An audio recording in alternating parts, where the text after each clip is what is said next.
الحمد لله الذي لا يبلغ مدحته القائلون ولا يحصي نعماءه العادون ولا يؤدي حقه المجتهدون الذي ليس لصفته حد محدود ولا نعت موجود ولا وقت معدود ولا أجل ممدود فطر الخلائق بقدرته ونشر الرياح برحمته الصلاة والسلام على الرسول المسدد المصطفى الأمجد المحمود الأحمد سيدنا ومولانا ومولى الكونين جد الحسن والحسين عاني أبا القاسم محمد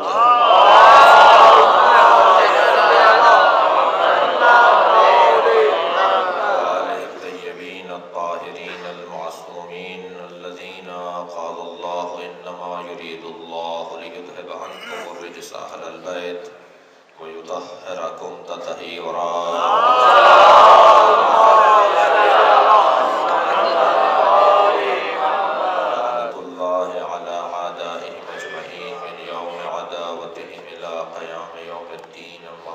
فقد قال الختيم في قرآن الكريم بسم الله الرحمن الرحيم قل هو الله أحد الله الصمد لم يلد ولم يولد ولم يكن له كفوا أحد. صلى الله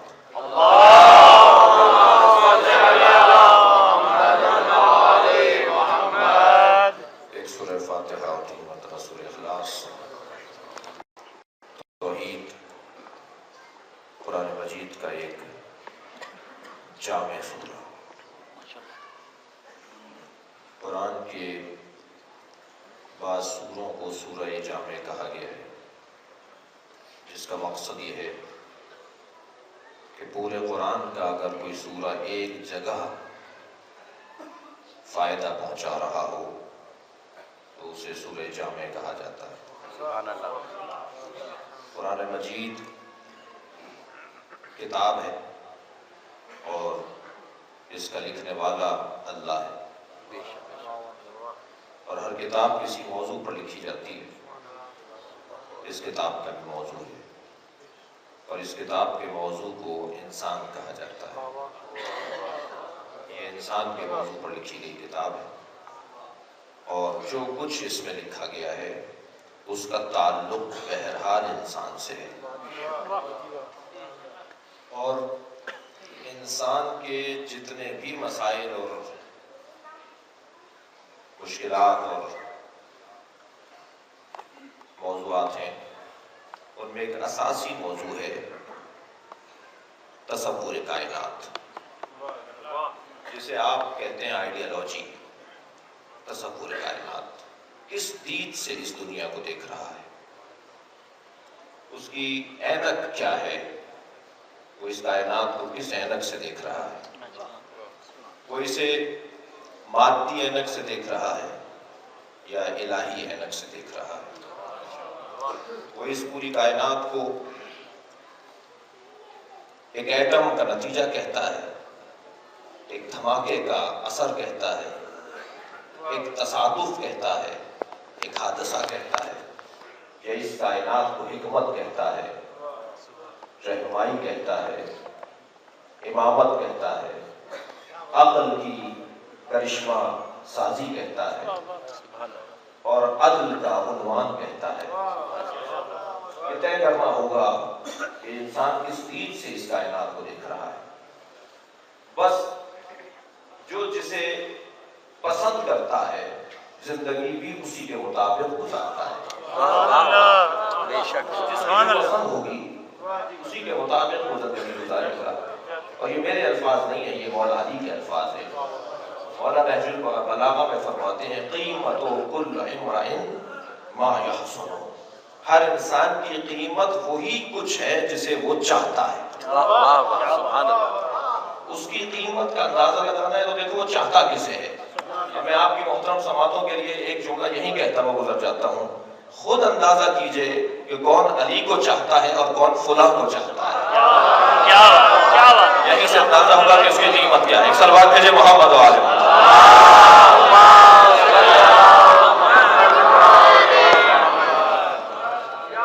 اچھا یہ میں نے کوئی ڈر کے فلاں کا لفظ نہیں بولا ہے, یہ کسی خوف میں فلاں کا لفظ نہیں بولا ہے. ممبر مقدس ہے.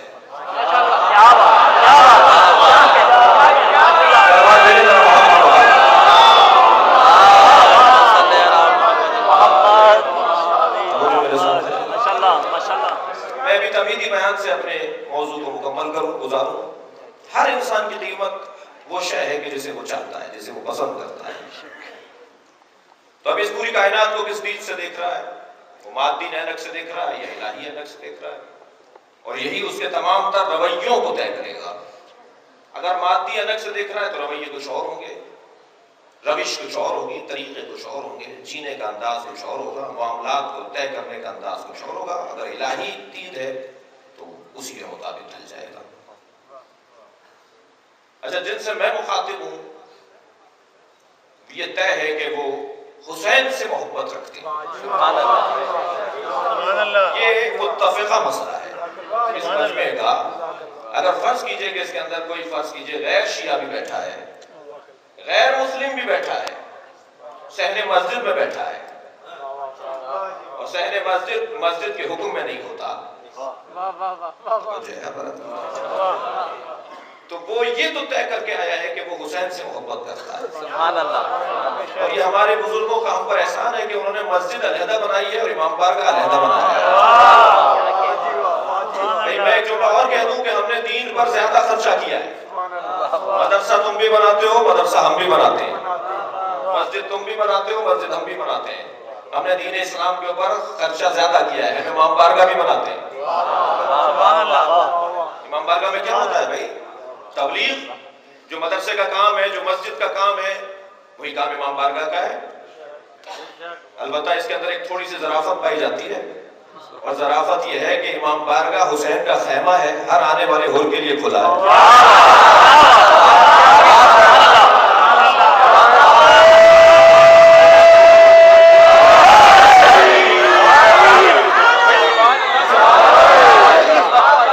مسجد میں پابندیاں ہیں, فلاں نہیں جائے گا, فلاں نہیں جائے گا, فلاں نہیں جائے گا. اگر اسلام کا کوئی جامع نظام ہے تو وہ نظام حسینی ہے. جامع نظام ہماری جانب سے, یعنی امام حسین کے نظام میں ہے. امام بارگاہ کے ساتھ مسجد, مسجد کے ساتھ امام بارگاہ. خرچہ ڈبل نہیں ہو رہا. اچھا یہ بھی طے ہے, سارے سال محنت کرتا ہے یہ جوان اپنے والد کی برسی کے لیے, اور کل کی مجلس میں بھی یہ بچے جوان فرزندان اپنے والد کی برسی کے لیے بڑی محنت کرتے ہیں. میں کہتا ہوں خرچہ جتنا بھی کریں حسین کے نام پر کم ہے. کبھی کوئی آواز نہیں آنا چاہیے. یہ میں ممبر حسینی کی پالیسی صاف جملہ کہہ رہا ہوں. نہ زور بیانی ہے, نہ کرشمہ خطابت ہے, نہ جذباتیت ہے. اس لیے کہ اگر دین کی تبلیغ کے لیے, ہدایت بشر کے لیے, ذہنی الجھنوں کی دوری کے لیے, عقیدے کی بہتری کے لیے, کردار سازی کے لیے جتنا خرچہ کیا جائے کم ہے. سبحان اللہ. اور ہم کیا خرچہ کریں گے؟ اللہ نے 70,000 بچے مرنا برداشت کر لیے ایک موسیٰ کے لیے. بتائیے اللہ نے کتنا بڑا خرچہ کروایا موسیٰ کے اوپر. اتنا بڑا خرچہ کہ نہیں, خرچہ حسین ابن علی کے نام پہ جتنا کر سکتے ہو کرو. سبحان اللہ. پچھلے سال 10 دے گئی تھی, اس سال 5 نہیں ہونا چاہیے. مولانا اتنی یتیم بچیاں بیٹھی ہوئی ہیں, اتنے بیمار ہسپتالوں میں پڑے ہوئے, تو حسین کے پیسوں سے ہی کم کرو گے؟ تمہیں پیسہ بھی نظر آ رہا ہے تو نظر اور نیاز کا نظر آ رہا ہے. اپنے معاملات کو کچھ کم کر کے یتیموں کا خیال کرو. اپنی 4 گاڑیوں میں سے گاڑی بیچ دو, یتیم بچوں کا خیال کرو. امام حسین کے معاملے میں کوئی کمی نہیں ہونی چاہیے. اور یہ بھی طے ہے کہ جب کام, توجہ میری طرف ہے, جب کوئی کام اہتمام کے ساتھ کیا جاتا ہے, توجہ چاہوں گا اس جملے پر, اس مفہوم پر, جب کوئی کام اہتمام کے ساتھ کیا جاتا ہے تو اس میں توجہ بڑھتی ہے. اور جب توجہ بڑھتی ہے تو دیکھا جائے کہ وہ چیز کیا ہے. اگر ہدایت دینے والی ہے تو ہدایت عطا کرتی ہے, اور اگر گمراہی دینے والی ہے تو گمراہی عطا کرتی ہے. میرے بچوں پر آج روشن ہو جانا چاہیے کہ ہم ائمہ کے مزارات پہ سونا کیوں لگاتے ہیں، ہم ائمہ کے مزارات کو اتنی شان سے کیوں بناتے ہیں؟ اس لیے کہ جتنی توجہ بڑھے گی اتنی ہدایت بڑھے گی۔ یا آپ کے شاہراہوں پر یا حسین کی صداؤں کے جلوس، یا آپ کے کالے کپڑے پہننا، یا آپ کی نظر و نیاز کرنا، یہ شاندار عمارتیں بنانا، یہ قرآن کا حکم ہے۔ جس جگہ اللہ کا ذکر ہو اس کو بلند کرتے چلے جاؤ۔ صلوات میرے محمد و آل محمد۔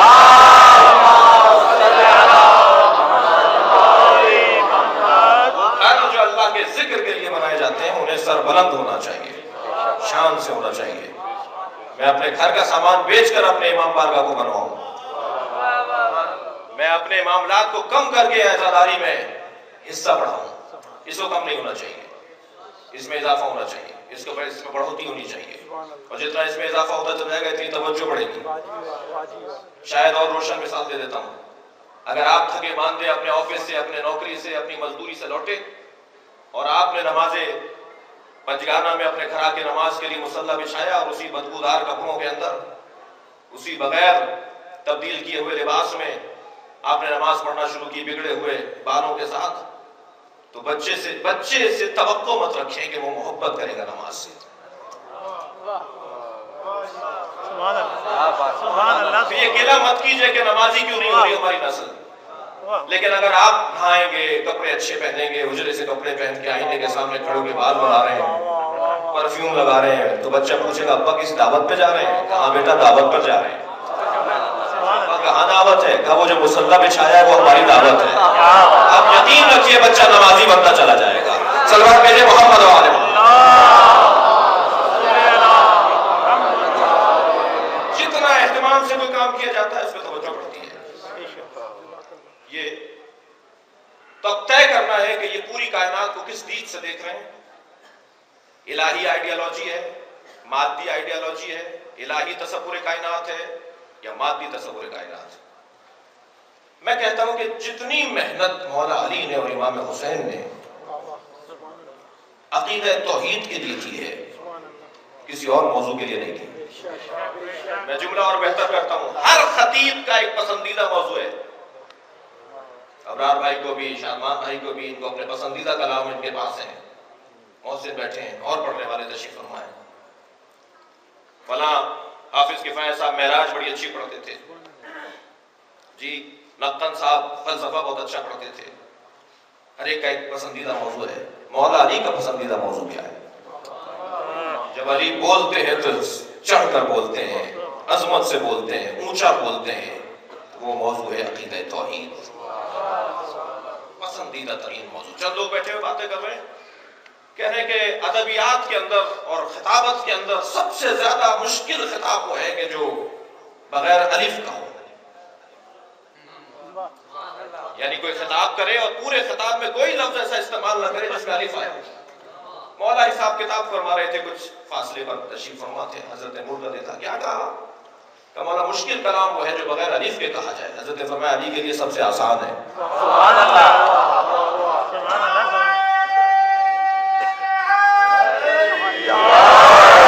میرے مولا نے کلام کہا،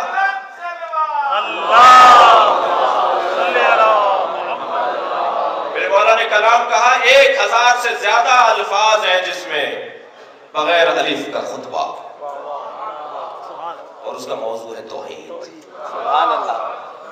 ایسے ایک دن اور بیٹھے ہوئے بات کر رہے تھے، کہہ رہے ہیں مشکل کلام وہ ہے کہ جس میں نقطے کا استعمال نہ ہو، ایسے الفاظ لائے جائیں جس میں نقطہ استعمال نہ ہو رہا ہو۔ حضرت نے پھر مڑ کر کہا کہ علی کے لیے سب سے آسان ہے۔ 900 سے زیادہ الفاظ ہیں اس خطبے میں جس میں مولا نے الفاظ استعمال کیے مگر نقطے والا کوئی لفظ استعمال نہیں کیا۔ اس کا موضوع بھی عقیدہ توحید۔ مشکل کلام، مشکل موضوع، توجہ ہے نا؟ میں اگر یہ جملہ کہہ دوں کہ علی صرف مشکلوں کے مشکل کشا نہیں ہے، دنیا ادب کے بھی مشکل کشا ہے، ادیبوں کے لیے بھی اگر کوئی مشکل کشا ہے تو علی بن ابی طالب کی ذات ہے۔ یہ ایک ایسا موضوع ہے جو پسندیدہ ترین موضوع ہے مولا علی کا۔ اور کیا خوب کہا ہے علامہ نقطن نے کہ اگر امام حسین کی زندگی پر اور کربلا کے واقعے پر غور کیا جائے تو ہمیں اللہ سمجھانے کے لیے کوئی فلسفی دلیل اور کوئی منطقی دلیل کی ضرورت نہیں ہے، سبحان اللہ، بلکہ ہمیں کربلا میں حسین کا اطمینان دیکھ لینا چاہیے، یہی تو دلیل توحید ہے۔ سبحان اللہ، صلوات بھیجیں عظمت مولا امام حسین۔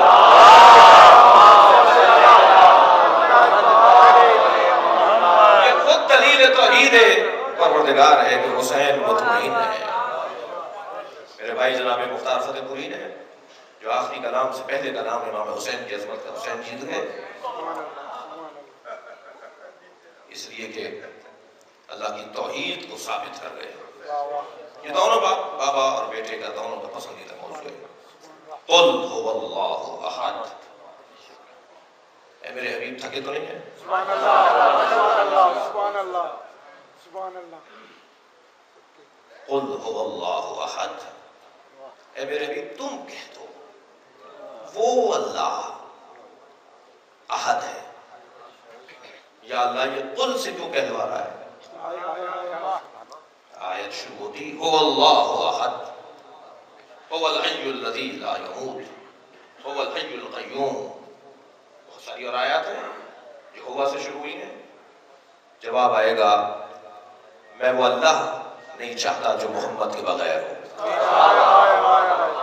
تم کہو کہ وہ اللہ احد ہے، اور احد ہے واحد نہیں ہے، اس لیے کہ واحد کے لیے اثنین آتا ہے لیکن احد کے لیے کوئی گنتی نہیں بنتی۔ اول و آخر، احد تنہا یکتا واحد، احد فرد فردانیت۔ کہہ دو وہ اللہ۔ اچھا وہ کا اشارہ تو جب کیا جاتا ہے کہ جب پہلے کوئی تصور ہو۔ گفتگو یاد دلاتے ہوئے کہتے ہیں تمہیں یاد نہیں ہے وہ صاحب، اس کا مطلب ہے وہ کا تصور پہلے ذہن میں ہونا چاہیے۔ تو وہ کا تصور ہو اور پھر کہا جائے تو بات ہے۔ یہاں کون سا اللہ کا تصور ہے جو اللہ کہہ رہا ہے وہ اللہ احد ہے؟ گویا پیغام دے رہا ہے تمہاری فطرت میں توحید ہے، تمہیں اللہ ماننا ہے فطرتاً، نہیں ہو سکتا کہ تم اللہ نہ مانو۔ وہ اور بات ہے کہ جسے مان رہے ہو وہ کوئی اور ہے، اللہ نہیں ہے۔ تم سمجھ رہے ہو اللہ ہے، اب ہم تمہیں بتانا چاہتے ہیں وہ اللہ احد ہے جسے تم مان رہے ہو۔ اگر نہیں مان رہے تو وہ مانو جو احد ہے۔ تمہاری فطرت کے اندر ہم نے احدیت کو پوشیدہ رکھا ہے، توحید کو پوشیدہ رکھا ہے۔ اللہ الصمد جو میرا اصلی موضوع ہے، اللہ بے نیاز ہے، اللہ صمد ہے۔ اچھا اس کی بعد والی آیات بھی جو ہیں وہ صمدیت ہی کو ثابت کر رہی ہیں۔ اللہ بے نیاز ہے، لم یلد ولم یولد، یہ بے نیازی کی ایک اور دلیل۔ دلیل کیا ہے کہ وہ بے نیاز ہے؟ اس لیے کہ نہ وہ کسی کا باپ ہے نہ کسی کا بیٹا ہے۔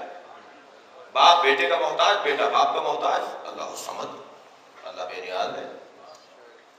لم یلد ولم یولد ولم یکن لہ کفوا احد، یہ خود دلیل ہے صمدیت کی۔ اس کا کوئی ہمسر نہیں ہے، اس کا کوئی ہم بندہ نہیں ہے، اس کا کوئی شریک نہیں ہے، اس کا کوئی برابر نہیں ہے۔ کسی کے جو برابر ہوگا وہ اس کا محتاج ہوگا۔ اللہ الصمد، اللہ بے نیاز ہے۔ عزیزان گرامی، صمد در حقیقت پروردگار عالم کی تمام صفات پر ایک غالب صفت ہے۔ اگر مفہوم صمدیت روشن ہو جائے تو پھر تمام صفات پروردگار روشن ہوتی چلی جائیں گی۔ ذات کبریا بے نیاز ہے، محتاج نہیں ہے۔ میں اگر 2 گھنٹے کسی گلاب فروش کی دکان پر اور اس کی جگہ پر بیٹھ کر آ جاؤں تو 4 گھنٹے تک میرے کپڑوں سے خوشبو آئے گی۔ اور اگر میں روزانہ پڑھوں اللہ الصمد، اللہ بے نیاز ہے، جب میں بار بار یہ کہوں اپنی نمازوں میں کہ اللہ بے نیاز ہے، اللہ بے نیاز ہے، تو عزیزان گرامی پڑھنے والے کے وجود میں بے نیازی آنا چاہیے، محتاجی ختم ہونا چاہیے، وہ استقلال کی طرف قدم بڑھائے، وہ محتاجی کو ختم کرے۔ اس لیے کہ صمدیت کا پیغام یہی ہے۔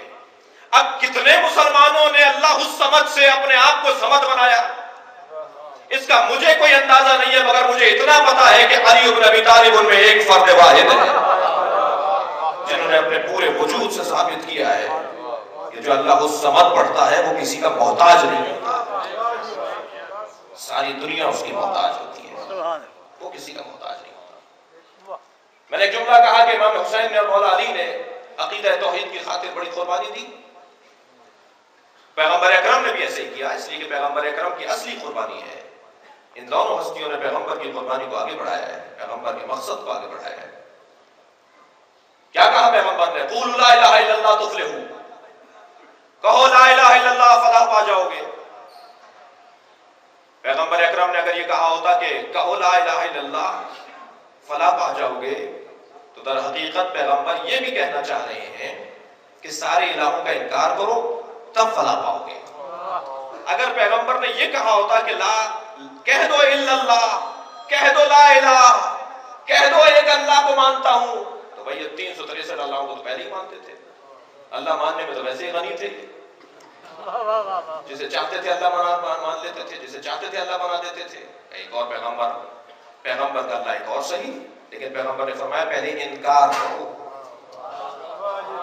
پہلے انکار کرو، اس کے بعد تمہیں اس بات کا لطف آئے گا۔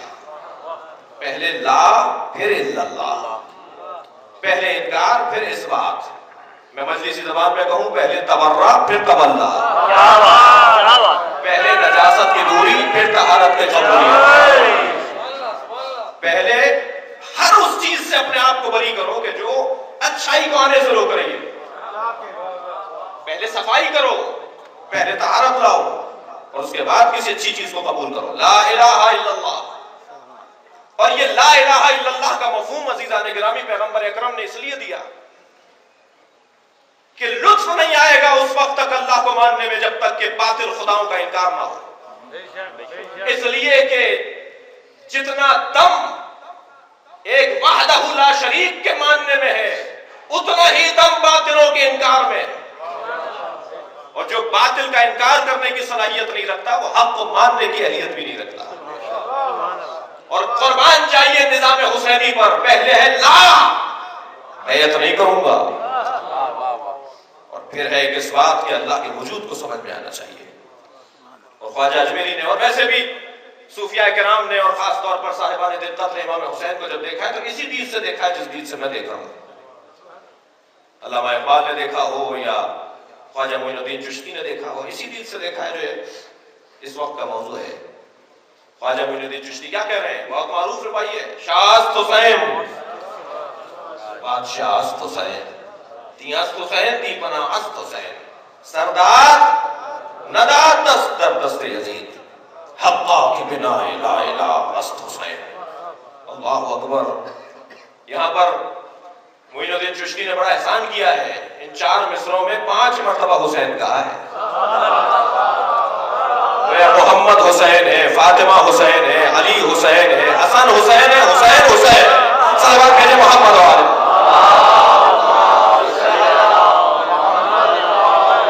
یہ اتفاقاً نہیں ہوا ہے، ان لوگوں کے کلام میں حکمت پائی جاتی تھی، بڑے لوگ تھے۔ اچھا، جس مصرے میں یزید کا نام لیا وہاں حسین کا نام ہی نہیں لیا۔ سرداد نداد دست در دست یزید، جس لائن میں یزید آ رہا ہو،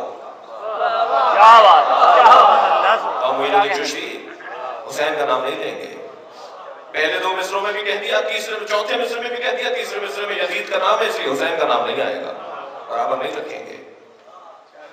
اور کیا خوب کہا ہے علامہ اقبال نے کہ یہ حسین ہی ہے جو کچھ ہے۔ اگر تم جاننا چاہتے ہو حسین ابن علی کو تو آدم کو دیکھو تمہیں حسین نظر آئے گا۔ علامہ اقبال کا نظریہ یہ حقیقت ابدی ہے مقام شبیری، صلوات بھیجے محمد و آل محمد۔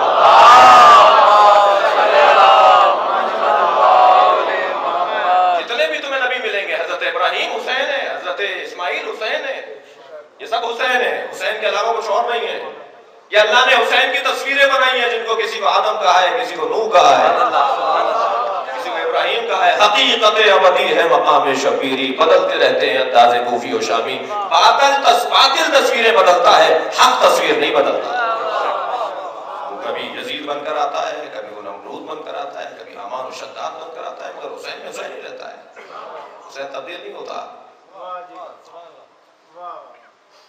خواجہ صاحب نے اس 4 مصرے کی ربائی کے اندر، چوتھے مصرے کے اندر کیا کلمہ آدھا پڑھا ہے؟ حقا کے بنا لا الہ،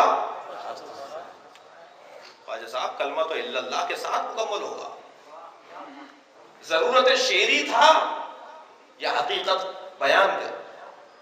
یہ ضرورت شعری نہیں ہے کہ کلمہ ہی آدھا کر دیا. خواجہ معین الدین چشتی کے نزدیک انکار باطل حقیقت توحید ہے. مگر علامہ اقبال نے ایک مرتبہ صفحہ پلٹا. علامہ اقبال نے بتایا کہ نہیں، اگر تم دیکھنا چاہتے ہو تو جہاں باطل کا انکار توحید کی اساس ہے، عقیدہ توحید کی اساس ہے، وہاں حق کا اقرار بھی عقیدہ توحید کی اساس ہے. وہاں انہوں نے کہا کہ حقا کے بنا لا الہ استفین، اور علامہ اقبال فرما رہے ہیں صدر عنوان نجات ماں نوشت، صدر عنوان نجات ماں نوشت، نقش الا اللہ پر صحرا نوشت. دونوں کو ملا کر دیکھیں گے تو کلمہ توحید مکمل ہوگا. دونوں کی تعلیمات پر غور کریں گے تو کلمہ توحید مکمل ہوگا. عزیزان گرامی، وہ جو صمدیت کا مفہوم ہے، وہ در حقیقت اگر کوئی شخص پروردگار عالم کی اس صفت سے آشنا ہو تو اس کے اندر بے نیازی آتی ہے. محتاج نہیں ہوتا وہ کسی کا، نہ وہ تعریف کا محتاج ہے، نہ وہ پیسے کا محتاج ہے، نہ وہ شہرت کا محتاج ہے. وہ اپنے مسئلے جا کر اپنے جیسوں سے نہیں کہتا،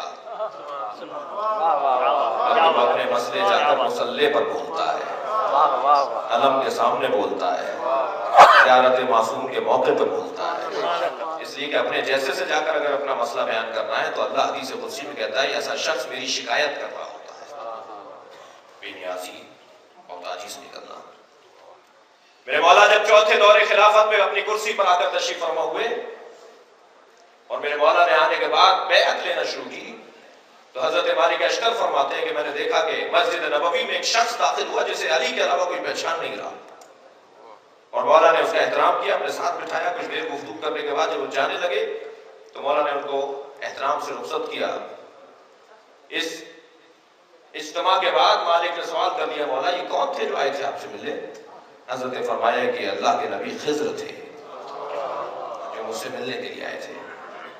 کیا گفتگو ہوئی؟ شاگرد ہو تو ایسے ہو نا.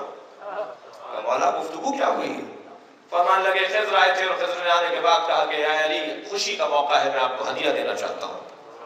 اور یہ بھی طے کر دیا خضر نے کہ ہدیہ پھول پتیوں کپڑوں جائیدادوں کا نہیں ہوتا بلکہ حکمت کا ہدیہ ہوتا ہے. جب کسی کو دیں تو حکمت کا ہدیہ دیں، کتاب دیں، تعلیم دیں. کہا کہ ایک حکمت کا ہدیہ ہے اور وہ یہ ہے کہ میں آپ کو ایک جملہ تعلیم کرنا چاہتا ہوں، ایک نظریہ ہے مکمل جو حضرت خضر دے رہے ہیں. فرمایا ما احسن تواضع الاغنیاء علی الفقراء خشیۃ باللہ، کتنا اچھا ہے کہ صاحبان ثروت لوگ غریبوں کے آگے جھک کر پیش ہو اللہ سے ڈرتے ہوئے. حضرت علی نے فرمایا ہے خضر میری طرف سے بھی ایک ہدیہ لے لو. آپ نے جملہ کہا ہے میری طرف سے بھی ایک نظریہ لے لو. کمال تو علی کا یہ ہے نا کہ جملے وہی ہیں مگر مفہوم زمین تا آسمان مختلف ہے. کیا بات، ردھم وہی ہے، جملہ وہی ہے، اندازہ بھی وہی ہے الفاظ کا، الفاظ بھی بڑھے نہیں رہے، لیکن علی بن ابی طالب نے مفہوم ہی بدل کر رکھ دیا. میرے مولا فرماتے ہیں ما احسن تکبر الفقراء علی الاغنیاء ثقۃ باللہ، کتنا اچھا ہے کہ فقیر امیر سے اکڑ کر بات کرے اللہ پہ بھروسہ کرتے ہو. صلوات بھیجے محمد و آل محمد. یہ بے نیازی، یہ محتاجی کا نہ ہونا. اور کیا خوب ایک سنی عالم نے میرے مولا علی علیہ السلام کی عظمت میں جملہ کہا ہے. وہ کہتا ہے کہ علی بن ابی طالب کی معرفت میں یہ بات بہت ہے کہ ساری دنیا علی کی محتاج مگر علی اللہ کا محتاج. استغناء عن الکل دلیل انہ افضل من الکل، یہ خود دلیل ہے کہ علی سب سے افضل ہے، سب اس کے محتاج ہیں، کسی کا محتاج نہیں ہے. یہ پیغام توحیدی ہے. اور عزیزان گرامی در حقیقت اس پیغام توحیدی کے باب میں جتنا سرمایہ میرے مولا علی نے صرف کیا ہے شاید ہی کسی نے کیا ہوگا، جتنی محنت کی ہے. اور اللہ نے بھی بڑا اہتمام کیا علی کو ہم تک پہنچانے کا. کہ ایک وقت آئے گا کہ علی کے کمالات کو دیکھ کر لوگ الجھن میں پڑیں گے، علی کی عظمتوں کو دیکھ کر لوگ الجھن میں پڑیں گے، بولیں گے کہ یہ اللہ ہے، شبہے میں پڑنے لگیں گے، شک کرنے لگیں گے، اور علی بن ابی طالب کے لیے نسبت دیں گے میری جانب پروردگار عالم نے اہتمام کیا. تاریخ توحید میں، تاریخ عقیدہ توحید میں دو ہستیاں ایسی ہیں جن کے بارے میں شبہ ہوئے، ایک حضرت عیسیٰ اور ایک مولا علی. حضرت عیسیٰ کو کہا اللہ کا بیٹا، مولا علی کو معاذ اللہ کہا اللہ، معاذ اللہ کہ جو دونوں توحید کے باب میں شبہ کا شکار ہوں گے میں دونوں کے لیے اہتمام کروں گا. ایک کی ماں کو بیت اللہ سے نکال کر بتاؤں گا کہ اللہ کا بیٹا ہوتا تو یہاں پیدا ہوتا، اور ایک کی ماں کو بلا کر بتاؤں گا کہ یہ اللہ ہوتا تو اپنے گھر پیدا ہوتا. اللہ میرے محمد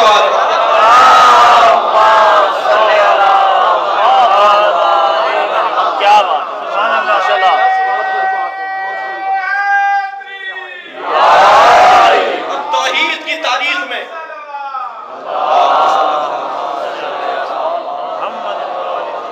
جتنی قربانی پیغمبر اکرم نے اور اس خاندان نے دی ہے کسی نے نہیں دی.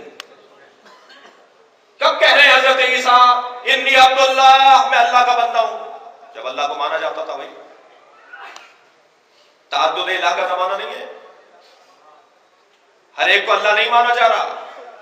حضرت عیسیٰ کو یہ کہنا کہ میں اللہ کا بندہ ہوں یہ بہت بڑی قربانی ہے، لیکن نبی مکرم سے بڑی نہیں ہے. لیکن جب نبی فرما رہے ہیں کہ میں اللہ کا بندہ ہوں، جب علی کہہ رہے ہیں کہ میں اللہ کا بندہ ہوں، تو اس وقت تو ہر صاحب کمال کو اللہ مانا جا رہا تھا. جی سورج کو اللہ بول رہے ہیں، چاند کو اللہ بول رہے ہیں، تعدد الہ کا دور ہے، ہر ایک کو اللہ مانا جا رہا ہے. یہ چاہتے تو بڑے آرام سے اللہ اکبر اپنے دروازے پہ لوگوں کو جمع کر لیتے. جب یہ سورج کو اور چاند کو اللہ مان رہے ہیں تو جو چاند کو ٹکڑوں میں تبدیل کر دے، جب یہ سورج کو اللہ مان رہے ہیں تو جو سورج کو پلٹا دے اس کے بارے میں ان کا کیا خیال ہوگا؟ کہ نہیں، اگر پروردگار عالم تاریخ توحید کے اندر کوئی قربانی مانگ رہا ہے تو پیغمبر اور مولا علی سے مانگ رہا ہے. اور عزیزان گرامی تاریخ توحید میں قربانی علی بن ابی طالب کی کیا یہ کم ہے کہ سینے پر چڑھ کر اتر آئے اس لیے کہ اللہ ایسا دیکھنا چاہتا ہے. ایک ایک قدم میرے مولا علی کا توحید کے باب میں اور اس بات توحید کے لیے مکمل کتاب ہے اترا ہے. اس لیے کہ اللہ چاہتا یہ ہے کہ غصے کی کیفیت میں مت مارنا. یہ جوان یہ بچہ سوال کرتا ہے کہ کیا اس وقت میں مولا علی گھر میں تھے جب جناب سیدہ پہ دروازہ گرایا جا رہا تھا؟ ہاں گھر میں تھے، گھر میں تھے. جو عقیدہ توحید کو نہیں سمجھے گا وہ مولا علی کے گھر میں رہ جانے کو نہیں سمجھ پائے گا. اتنا جگر چاہیے. یہ شہادت گئی الفت میں قدم رکھنا ہے. لوگ آسان سمجھتے ہیں مسلمان ہونا، بہت مشکل کام ہے مسلمان ہونا. مولا گھر میں تھے، مولا کو آوازیں آ رہی تھی، مولا کے سامنے ہوا ہے سب کچھ، لیکن کیونکہ پیغمبر کا حکم ہے علی ثابت کرو تم کتنے بڑے مجاہد ہو. اپنے جگر کو کاٹ کر دکھاؤ، اپنے دل پہ چھریاں چلوا کر دکھاؤ. کوئی آواز نہیں آنا چاہیے. اچھا کوئی علی کے جو ادھر خاموش ہے، ادھر جب مرحلہ آیا قبر کی نبش کرنے کا تو تلوار نکال لی. اس لیے کہ یہ پابند مشیت ہے، یہ اللہ کے پابند ہیں، اپنے پابند نہیں ہیں. اس انداز سے جینا بتاتے ہیں. شاعر نے بھی دو مصروں میں کہا ہے کہ کبھی خیبر ہے ہاتھوں پر، کبھی رسی گلے میں، کبھی خیبر ہے ہاتھوں پر، کبھی رسی گلے میں. جہاں جیسی ضرورت ہے وہاں ویسی شجاعت ہے. سلمان بھیجے ذرا محمد والے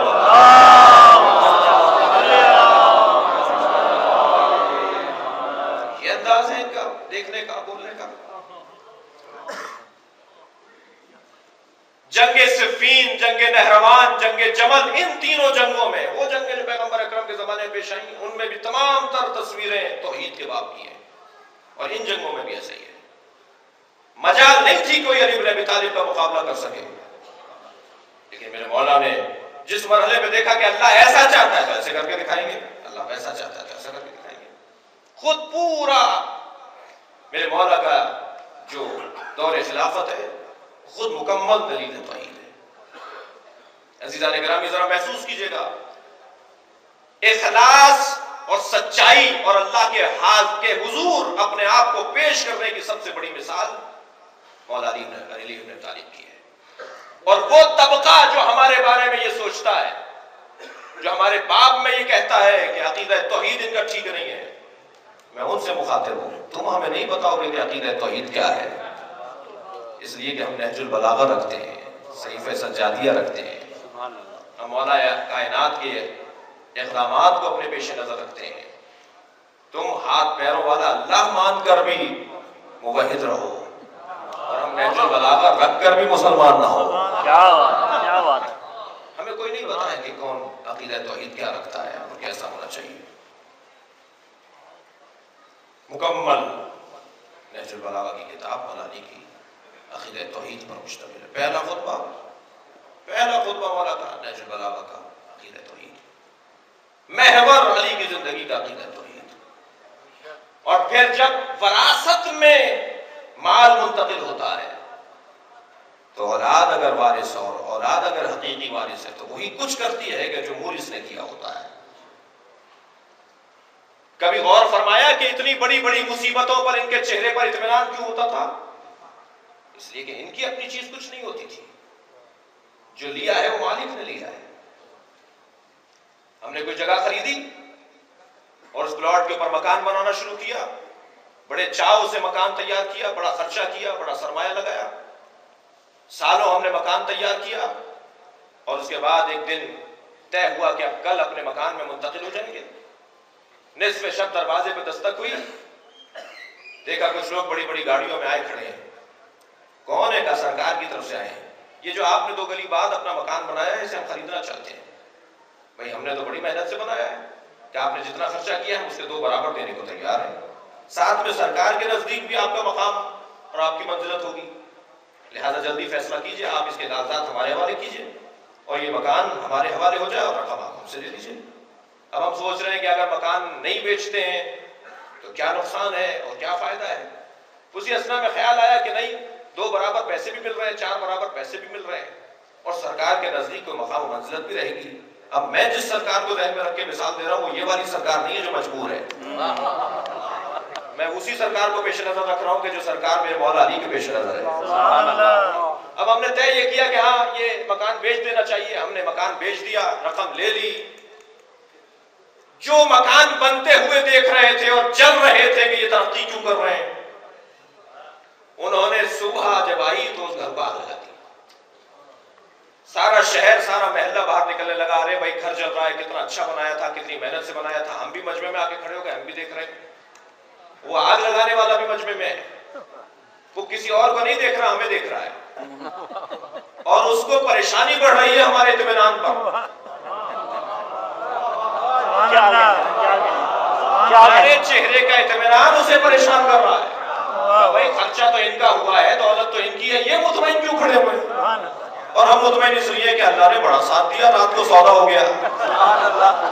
اگر رات کو ہم نے سودا نہ کیا ہوتا تو کتنا بڑا نقصان ہوتا۔ عزیزان گرامی، مولا علی بڑی بڑی پریشانیوں میں مطمئن ہے، حسین بڑے بڑے جنازوں پر مطمئن ہے، اس لیے کہ انہوں نے شب ہجرت اپنا مال بیچ دیا۔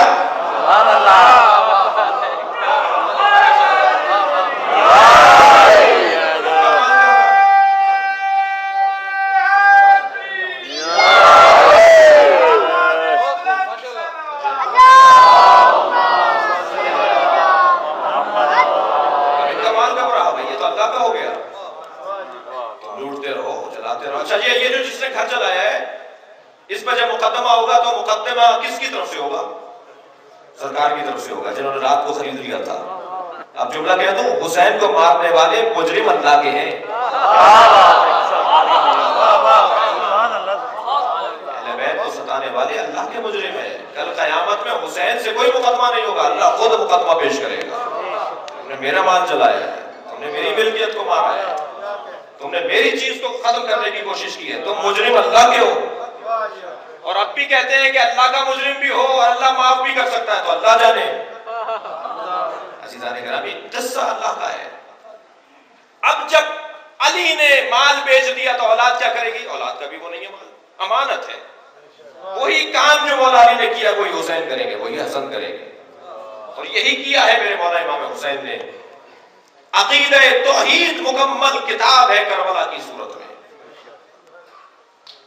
مدینہ سے مکہ، مکہ سے منزلوں کو طے کرتے ہوئے کربلا، ہر قدم پر عقیدہ توحید کا پیغام، جنازوں پہ جنازے، مصیبتوں پر مصیبتیں، مگر کبھی چہرے کے اوپر عدم اطمینان نہیں ہوا، اس لیے کہ اپنی چیز کہاں ہے؟ اور میں اپنی بات کو مستند کر دوں امام حسین کے قول سے جو آپ نے حضرت علی اصغر کے لاشے پر کہا۔ وہ جملہ کیا فرمایا؟ آپ نے فرمایا حوّن علی انہ بعین اللہ۔ جب جناب علی اصغر کا لاشا لے کر چلے ہیں نا، یہ واحد لاشا ہے جو حسین سے اٹھ نہیں رہا تھا،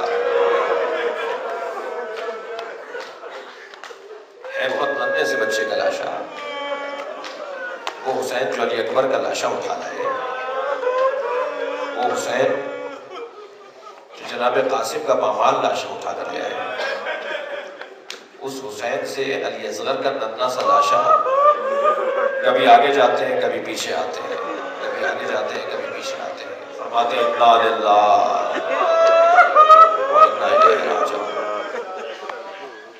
امام حسین اس مرحلے پر جب علی اصغر علیہ السلام کے گلوئے مبارک سے خون بہ رہا تھا، اس وقت آسمان کو دیکھ کر فرما رہے تھے حوّن علی، مجھ پر یہ مصیبت آسان ہو رہی ہے اس لیے کہ اللہ دیکھ رہا ہے، میں جسے دکھانا چاہتا ہوں وہ دیکھ رہا ہے، میں جس کی خاطر آیا ہوں وہ دیکھ رہا ہے، حوّن علی انہ بعین اللہ، اللہ کے سامنے ہو رہا ہے سب کچھ، میرا مالک دیکھ رہا ہے۔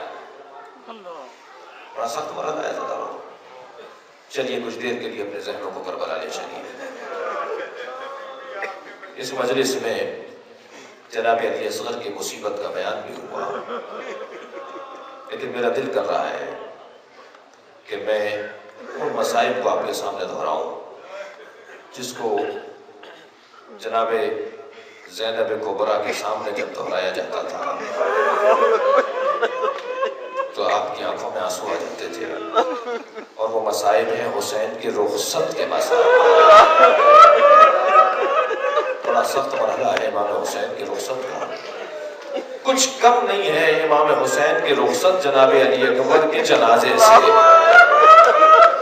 کچھ کم نہیں ہے امام حسین کی رخصت جناب قاسم کے پامال لاشے سے، اس لیے کہ جب جناب علی اکبر جاتے تھے، مجھے کوئی جلدی نہیں ہے، جب جناب علی اکبر جاتے تھے جا رہے تھے تو بیویوں کو یہ تسلی تھی ابھی حسین موجود ہے، جب جناب عباس گئے بیویوں کو یہ سہارا تھا ابھی ہمارا مولا موجود ہے، قاسم کا پامال لاشا آ گیا ابھی تو حسین زندہ ہے، لیکن جب حسین ابن علی جا رہے ہیں تو آپ کیا کہیں کون ہے؟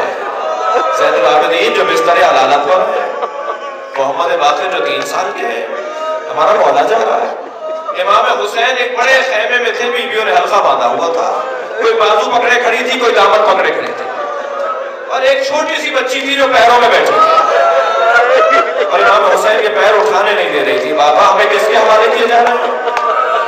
ایک اور جملہ بھی جناب سکینہ کا اسی مرحلے کا ہے، بی بی نے فرمایا ارحم غربتنا، اے بابا ہماری غربت پر رحم کیجئے، ہماری بے وطنی پر رحم کیجئے، ہم اپنے وطن میں نہیں ہیں، ہم غریب ہیں، ہمارے آزاد چھوڑے گئے۔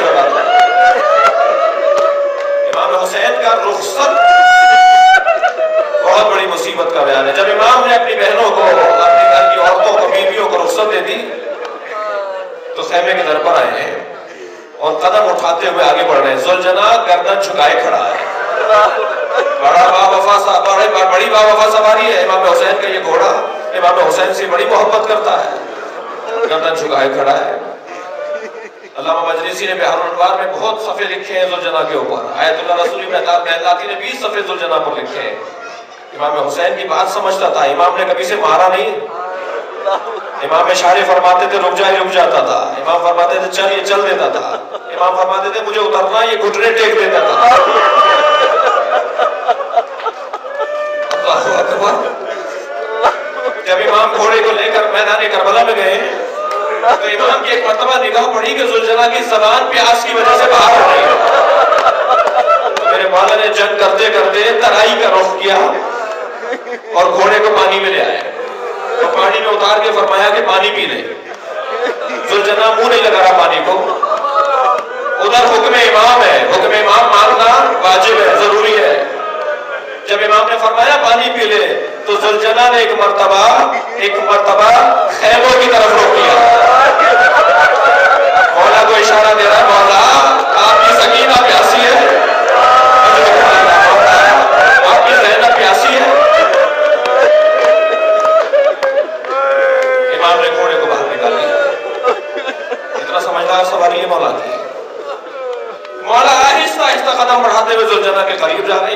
جھکائے کھڑا ہے. جب امام قریب آئے تو دائیں اور بائیں دیکھنے لگے. جناب زینب نے در خیمہ سے محسوس کیا کہ بھائی کا عباس یاد آ رہا ہے. آگے بڑی فرمانے لگی بھیا ابھی آپ کی بہن زندہ ہے. رکاب زلجنہ کو تھاما, امام حسین کو سوار کروایا, امام گھوڑے پر بیٹھے اور گھوڑے سے کہا مجھے اب مقتل کی طرف لے چل. لیکن گھوڑا پہلی مرتبہ ہے جو امام کا حکم نہیں مان رہا. دوبارہ فرمایا, امام نے جب تیسری مرتبہ فرمایا تو اس نے ایک اشارہ کیا. سکینہ گھوڑے کے پیر پکڑے بیٹھی ہے. مولا میں اپنے پیر کیسے اٹھا لوں, آپ کی بچی میرے پیر پکڑے بیٹھی ہے. ایک مرتبہ امام فوراً گھوڑے سے زمین پر آئے, سکینہ کو گود میں اٹھا لیا, بیٹا کو میں نے روشن کر دیا تھا. اب اب ایک مرتبہ اپنے سینے پر حوصلہ لی گئی. امام حسین نے جناب سکینہ کو اپنے سینے پر ابھی چند لمحے گزر رہے تھے بیوی کو لیتے ہوئے کہ چونک کر اٹھی اور سینے سے اتر گئی. کہا بابا خدا حافظ. امام نے فرمایا سکینہ کیا ہوا؟ کہا بابا میں نے دادی زہرا کو دیکھا ہے, جیسے کہہ رہی تھی میں مقتل میں حسین کا انتظار کر رہی ہوں.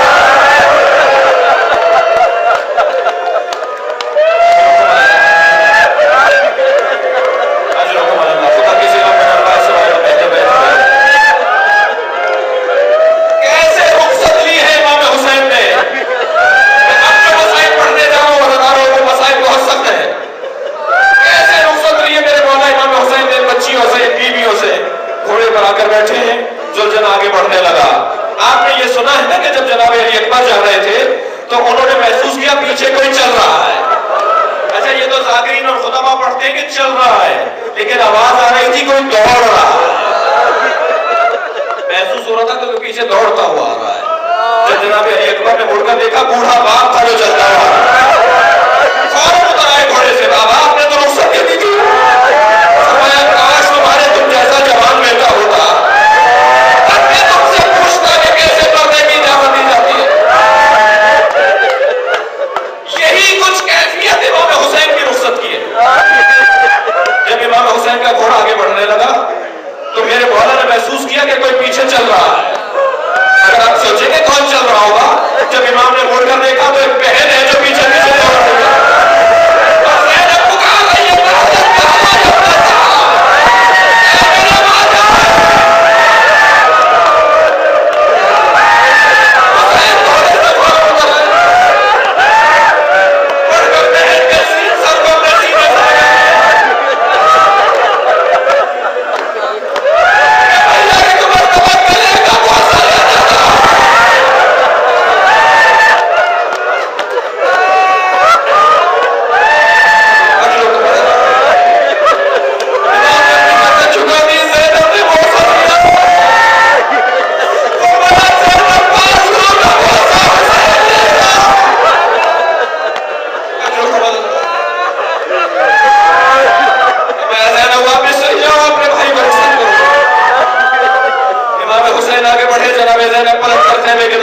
پہنچ گئی.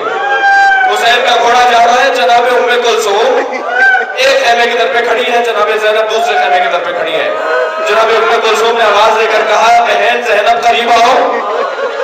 کچھ خود آگے بڑھی, کچھ جناب زینب قریب آئی, دونوں بہنیں قریب آ گئی. فرمانے لگی حسین کے گھوڑے کے پیچھے دیکھو, میری نگاہوں سے حجاب ہٹ گئے, میں کچھ دیکھ رہی ہوں, کیا تم بھی وہی دیکھ رہی ہو جو میں دیکھ رہی ہوں؟